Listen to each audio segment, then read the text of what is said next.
All right, so we're gonna build our steam box. This is how I build a steam box. I'm not saying this is the way you should build a steam box. I've never built one before, but after watching copious amounts of videos online, I saw how to do it, and I did it in my mind, so that means I could do it in real life. Okay, but as you'll notice, this is the wood I'm using.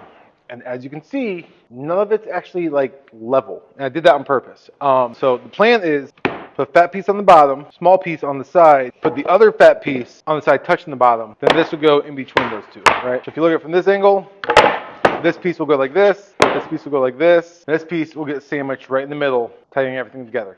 So it's kind of like butt joints all around. I'm going to screw these together. I'm not going to glue them. But on the inside, I'm going to put this metal piping. This is what my wood's going to go in. So it's going to go like this.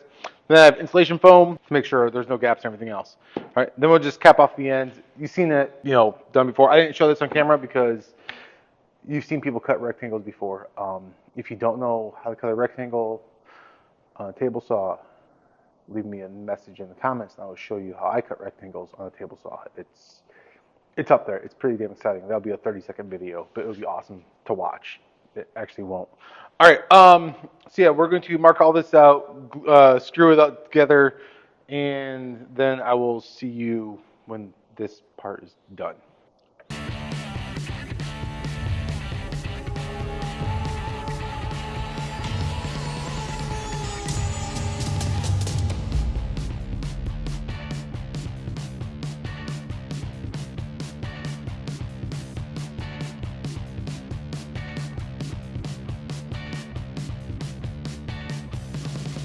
All right, so here's my tube. All right, this tube goes in there. You saw how it went in the time lapse. All right, so what I'm going to do now is I want to drill a couple holes on the side to put wire all the way along this thing. So when I put my boards on there, they have something to rest on. It's small, it's thin, and you don't have the issue of like boards being stacked on top of each other, then where the steam and moisture can't get to the boards, right? Because if I just stack my boards like this, that's not going to go well. But if I stack them like this, and they have elevation to them, that'll be fine. So that's the plan. Obviously, I'm not going to stack this many at a time, but still.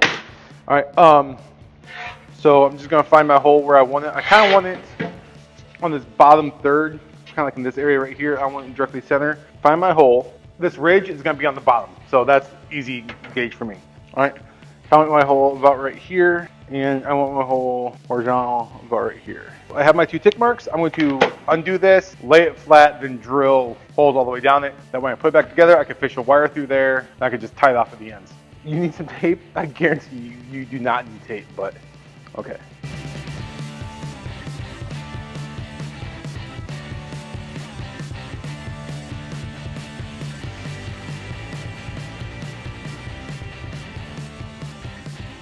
So I ended up using this wire. This isn't the wire I wanted. I didn't want something with the plastic sheathing on it, but this is the wire I had, so this is what I'm going to use.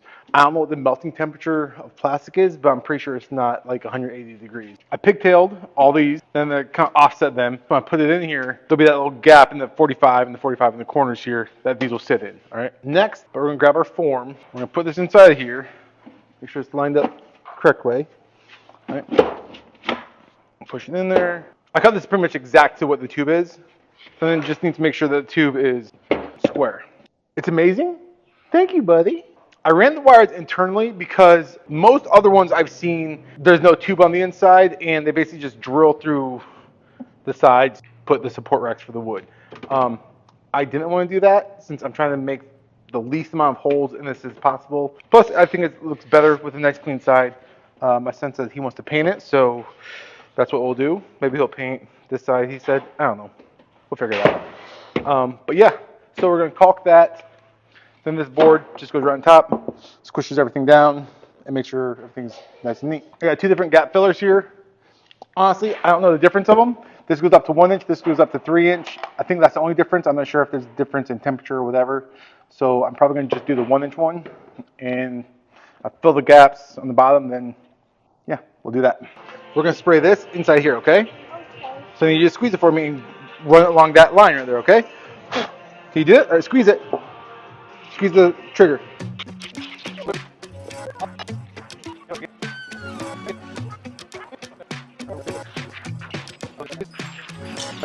It is very sticky, so let's not touch it, okay?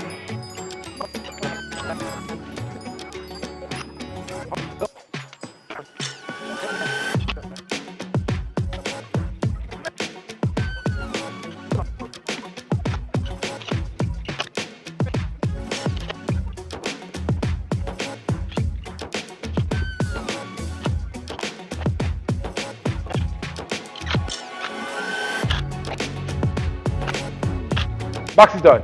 Here's a pro tip for you. Wear gloves when using spray foam because it gets all over your hands, and literally 2 days later, I still can't get it off my hands.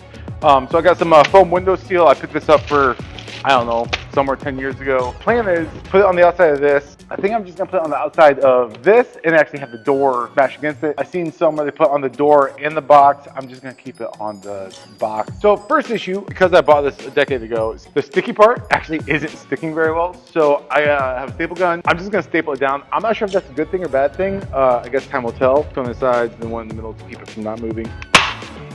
Yeah, so at least now it works. After when the door's on, it's gonna compress it some. That's the plan behind that. There.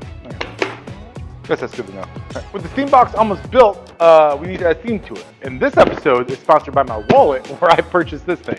All right, this is the Rockers theme box. I've seen people use carpet steamers. I've seen them use steamers for like curtains and stuff. I was lazy. I don't feel like going down that rabbit hole of things, so I'm just gonna use this. And this has all the hardware you need in it, so that's nice. If you act now, on the time I purchased this, this was actually on sale. So I got for, a couple bucks off. So when you're watching this, you can go back in time to the time I purchased it. You can get that same discount. So what's in the box? Well, when you open it up, first thing you see is a hose. That's semi-important. You have user's manual, don't care about that. You have a power cable and the actual steamer. Foam, trash. Cardboard slot. Almost right size I need, don't care. Then you got the hardware and you have a book. So this is theme box plans that they sell. Yeah, pretty simple. Sealing the box, theming the box.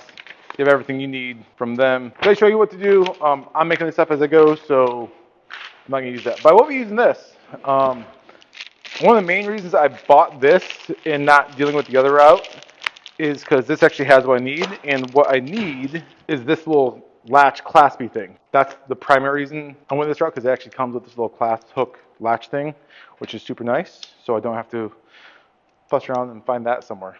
All right, it does come with screws though. I'm not sure if I'm going to use their screws or not. I'm not going to use their screws. I'm going to use my screws because they're bigger. I'm just going to clamp this down. All right, cool. That's clamped. Everything's compressed. Everything looks good.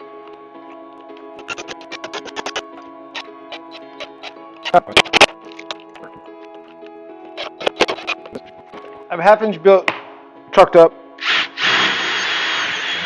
So just make sure that my bit size is correct. And I don't care how pretty this looks, it's just a test piece.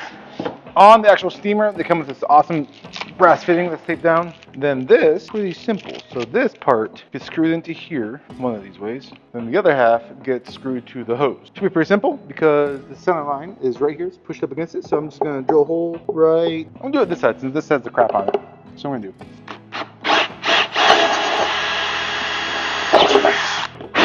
Oh, I broke through something. This next step, again, isn't needed, but I'm still going to do it just because, well, because I can. So there's two different size threads on here. There's a smaller one and a bigger one. You want to make sure that your bigger one is the one that you're using. Thread it in here, but I'm going to put some glue around the outside to hold it in. I'm going to put some glue on the thread. Why? I don't know. Barber is an understatement. So that's done. That's awesome.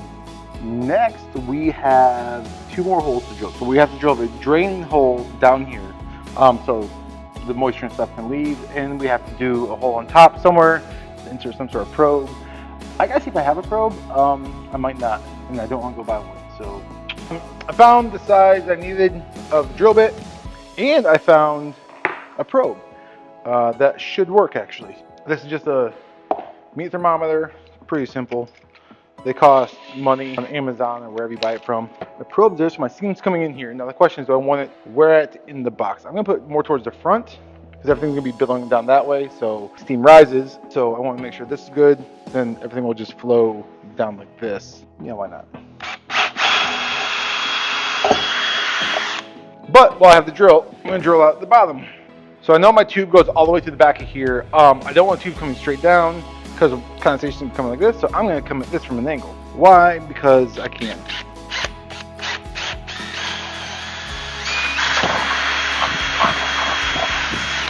There, that's good. I got a little drain hole in the bottom.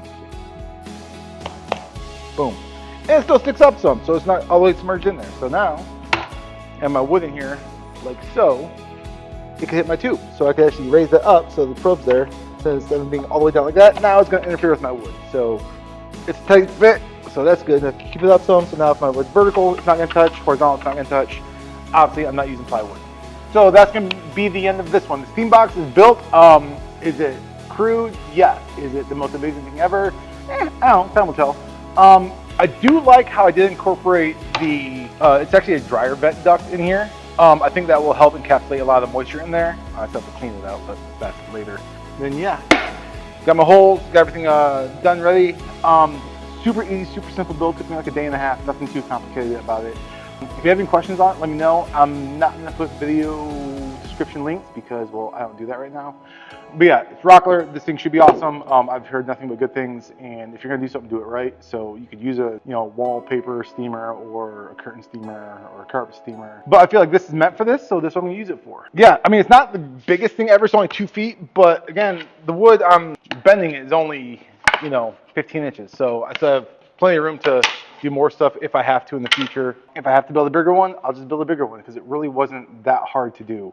It took me like a day and a half off and on. So super simple. Now I have to figure out how to actually steam bend wood.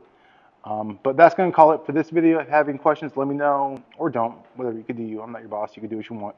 And I think that's going to be it. All right. See ya.